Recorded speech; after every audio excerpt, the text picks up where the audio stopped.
ଏବେ ଏବେ ମଧୁବାବୁ ପେନସନ୍ ଭତ୍ତାକୁ ନେଇ ଆସିଲା ଗୋଟିଏ ବହୁତ ବଡ଼ ଅପଡେଟ୍। ଆଉ କ'ଣ ଅପଡେଟ୍ ଆସିଛି ଏ ଭିଡ଼ିଓ ମାଧ୍ୟମରେ ଜାଣିବା। ଆଉ ଜାଣିବା ପାଇଁ ଭିଡ଼ିଓଟି ଆପଣମାନେ ଲାଷ୍ଟ ପର୍ଯ୍ୟନ୍ତ ଦେଖନ୍ତୁ। ଯଦି ଆମ ଚ୍ୟାନେଲରେ ନୂଆ କରି ଆସିଛନ୍ତି ଭିଡ଼ିଓଟିରେ ଗୋଟେ ଲାଇକ୍ ସବସ୍କ୍ରାଇବ୍ କରିବେ। ଆଉ ଚାଲନ୍ତୁ ସମ୍ପୂର୍ଣ୍ଣ ଭିଡ଼ିଓଟି ଆରମ୍ଭ କରିବା। ଏବେ ମଧୁବାବୁ ପେନସନ୍ ଭତ୍ତା ସରକାର ଇଲେକ୍ସନ୍ ପୂର୍ବରୁ ବହୁତ ବଡ଼ ଘୋଷଣା କରିଥିଲେ। ଯେଉଁମାନେ 80 ବର୍ଷରୁ ଊର୍ଦ୍ଧ୍ୱ ବୟସ୍କ ବ୍ୟକ୍ତିମାନଙ୍କ ପାଇଁ 3500 ଟଙ୍କା ଲାଗୁ କରିବେ ବୋଲି ଘୋଷଣା କରିଥିଲେ। ଆଉ ଯେଉଁମାନେ ଦିବ୍ୟାଙ୍ଗ 80%ରୁ ଦିବ୍ୟାଙ୍ଗ ଯେଉଁମାନେ ସେମାନଙ୍କ ମଧ୍ୟ 3500 ଟଙ୍କା ଦେବେ ବୋଲି ଘୋଷଣା ମଧ୍ୟ କରିଥିଲେ। ହେଲେ ଏପର୍ଯ୍ୟନ୍ତ କାହାରିକୁ 3500 ଟଙ୍କା ମିଳିନାହିଁ। ଯେଉଁମାନେ 1000 ଟଙ୍କା ପାଉଥିଲେ ସେଇମାନେ ଏବେ 1000 ଟଙ୍କା ପାଉଛନ୍ତି। ଯେଉଁମାନେ 1200 ଟଙ୍କା ପାଉଥିଲେ ସେଇମାନେ ମଧ୍ୟ ଏବେ 1200 ଟଙ୍କା ପାଉଛନ୍ତି। ଏବେ କାହାରିକୁ 3500 ଟଙ୍କା ମିଳିନାହିଁ। 80 ବର୍ଷରୁ ଊର୍ଦ୍ଧ୍ୱ ବୟସ୍କ ବ୍ୟକ୍ତିମାନଙ୍କୁ ମିଳିନାହିଁ କି 80%ରୁ ଯେଉଁ ଭିନ୍ନକ୍ଷମ ଦିବ୍ୟାଙ୍ଗ ଏମାନଙ୍କୁ ମଧ୍ୟ 3500 ଟଙ୍କା ମିଳିନାହିଁ। ସରକାର ଇଲେକ୍ସନ୍ ପୂର୍ବରୁ ବିଜେପି ସରକାର ଘୋଷଣା କରିଥିଲେ ଯଦି ଓଡ଼ିଶାରେ ବିଜେପି ସରକାର ଆସେ ତାହେଲେ 3500 ଟଙ୍କା ଦେବେ ବୋଲି ଲାଗୁ କରିବେ ବୋଲି କହିଥିଲେ। 80 ବର୍ଷରୁ ଊର୍ଦ୍ଧ୍ୱ ବୟସ୍କ ବ୍ୟକ୍ତିମାନଙ୍କ ପାଇଁ ଆଉ 80% ଦିବ୍ୟାଙ୍ଗ ଭିନ୍ନକ୍ଷମ ଅକ୍ଷମ ଏମାନଙ୍କ ପାଇଁ ମଧ୍ୟ ଲାଗୁ କରିବେ ବୋଲି କହିଥିଲେ।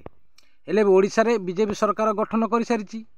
ଏବେ ତ କୌଣସି ଘୋଷଣା ମଧୁବାବୁ ପେନସନ୍ ଘୋଷଣା ଏପର୍ଯ୍ୟନ୍ତ 3000 ଟଙ୍କା କି 3500 ଟଙ୍କା କାହାରିକୁ ମିଳିବ ବୋଲି ଏପର୍ଯ୍ୟନ୍ତ ଘୋଷଣା ସରକାର କରିନାହାନ୍ତି। ଏବେ ସୁଭଦ୍ରା ଯୋଜନା ଶୁଭାରମ୍ଭ ମଧ୍ୟ ଏଇ ସେପ୍ଟେମ୍ବର 17 ତାରିଖରେ ମାନେ ଆରମ୍ଭ କଲେ। ପ୍ରତ୍ୟେକ ମା ଭଉଣୀମାନଙ୍କୁ ଏବେ 5000 ଟଙ୍କା ଲେଖା ମିଳିଛି। ଆହୁରି ଆଗକୁ ମଧ୍ୟ ମିଳିବ ବୋଲି ସରକାର ଘୋଷଣା ଆମ ପ୍ରିୟ ମୁଖ୍ୟମନ୍ତ୍ରୀ ଶ୍ରୀଯୁକ୍ତ ମୋହନ ଚରଣ ମାଝୀ ମଧ୍ୟ ଘୋଷଣା କରିଛନ୍ତି। ଆଗକୁ ମଧ୍ୟ ଇଏ ସୁଭଦ୍ରା ଯୋଜନା ମିଳିବ।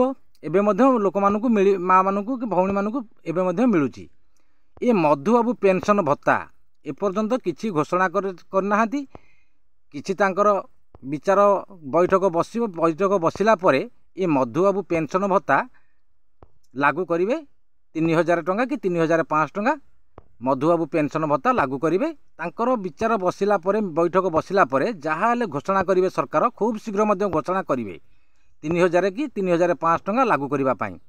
ଏପର୍ଯ୍ୟନ୍ତ କୌଣସି ଘୋଷଣା କରିନାହାନ୍ତି କାହାକୁ ମିଳିବ 3000 କି 3500 ଟଙ୍କା। ସରକାର ଖୁବ୍ ଶୀଘ୍ର ଘୋଷଣା କରିପାରନ୍ତି ମଧୁବାବୁ ପେନସନ୍ ଭତ୍ତା 3000 କି 3500 ଟଙ୍କା ଖୁବ୍ ଶୀଘ୍ର ଘୋଷଣା କରିବେ।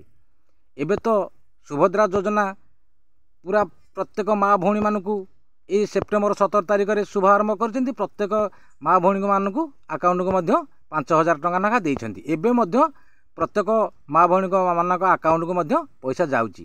ଏପର୍ଯ୍ୟନ୍ତ ମଧୁବାବୁ ପେନସନ୍ ଭତ୍ତା କୌଣସି ଘୋଷଣା ହେଇନି। ଏ ମଧୁବାବୁ ପେନସନ୍ ଭତ୍ତା ଖୁବ୍ ଶୀଘ୍ର ମଧ୍ୟ ସରକାର ଘୋଷଣା କରିପାରିବେ।